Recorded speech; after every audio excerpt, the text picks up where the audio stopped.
Surfant sur la bonne santé retrouvée dans le secteur coton, le groupe Olam et l'État tchadien décident de porter leur partenariat à un niveau plus important. La société Aris, joint venture entre les géants singapouriens et la banque AFC, noue un nouveau partenariat.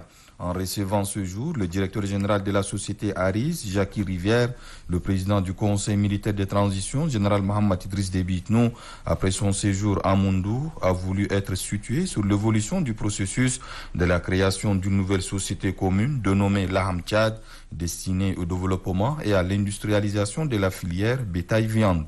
Prévue dans le mémorandum d'entente signé en juillet 2021, cette nouvelle société va se lancer dans la création de 7 zones industrielles spécialisées.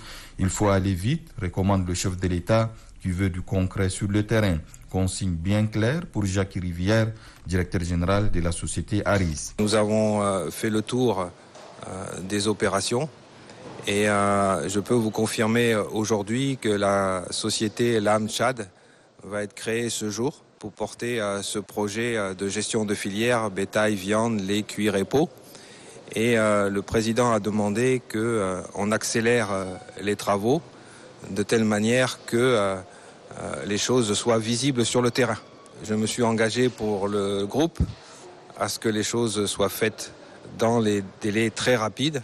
Gouvernement et société Aris doivent procéder très rapidement à la validation et signature de la convention cadre et du pacte d'actionnaires qui va déterminer les engagements de deux parties, une étape cruciale qui va ouvrir les portes à la phase de mise en œuvre. Le plan de développement proposé par Aris prévoit le démarrage des travaux pour fin premier semestre, s'agissant de la construction des zones industrielles spécialisées à Djarmaya, Durbali, Mundu, Sar, Amyaras, Ati et Abechi.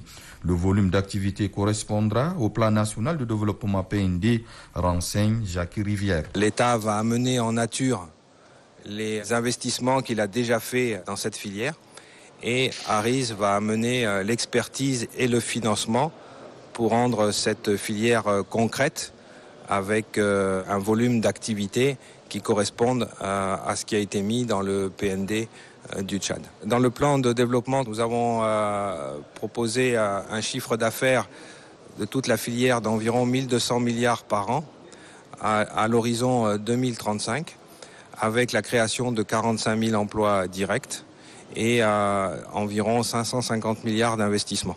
Laham Tchad, en termes d'infrastructure, se chargera de la construction des abattoirs, tanneries, entrepôts de stockage, centrales énergétiques, unités de fabrication de médicaments et vaccins, centres de recherche, usines d'aliments, zones d'isolement et centres de formation dans les 7 villes ciblées.